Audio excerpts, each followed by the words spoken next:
చేశామో ఆ మాదిరిగానే అన్న మాట ప్రకారం తల్లికి వందనం కూడా ఒక పండుగ వాతావరణంలో ఆంధ్రప్రదేశ్ రాష్ట్రంలో ఇచ్చినటువంటి మాటకు కట్టుబడి అమలు చేస్తాము. ఇచ్చినటువంటి ప్రతి హామీని ఈవేళ నిలబెట్టుకుని ప్రజల ఆశీస్సులు మేము పొందుతాము.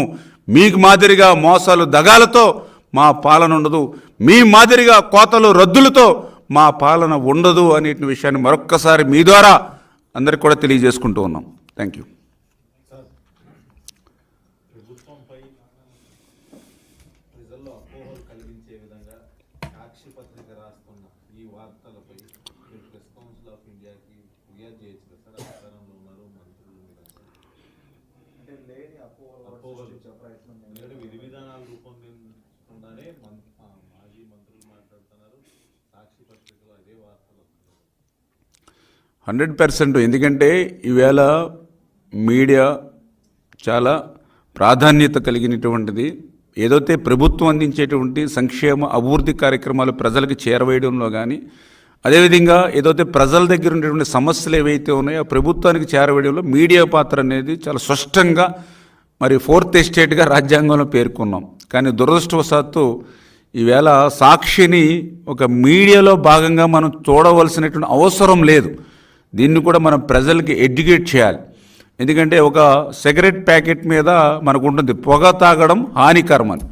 అదేవిధంగా సాక్షి పత్రిక చదవడం కూడా హానికరం, సాక్షి ఛానల్ చూస్తే ఆరోగ్యానికి హానికరం అనేటువంటి విధంగా ప్రజల్ని ఎడ్యుకేట్ చేయవలసిన అవసరం ఉంది. ఎందుకు ఈ మాట చెప్తూ ఉన్నాను అంటే, ఏదైతే ఈరోజు ప్రజల తిరస్కారానికి గురైనటువంటి వైఎస్ఆర్సీపీ మంత్రులు వాళ్ళు ఆ రోజు ఏ రకంగా మాట్లాడారో చూసాం.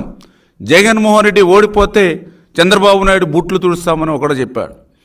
జగన్మోహన్ రెడ్డి ఓడిపోతే మీసం తీసుకుంటానని ఒక మంత్రి చెప్పాడు. జగన్మోహన్ రెడ్డి ఓడిపోతే రాజకీయాల నుండి శాశ్వతంగా తప్పుకుంటానని ఒక మంత్రి చెప్పాడు. వాళ్ళు చెప్పినటువంటి మాటలన్నీ మన వీడియోలో ఉన్నాయి. కానీ అవన్నీ మళ్ళీ గాలి కుదిలేసి మళ్ళీ ఈవేళ తగుదునమ్మా అని చెప్పి మీడియా దగ్గర కూర్చుని మళ్ళీ అబద్ధాలు అసత్యాలు మళ్ళీ ఈరోజు మళ్ళీ ప్రజలకి ప్రచారం చేస్తూ ఉన్నారు.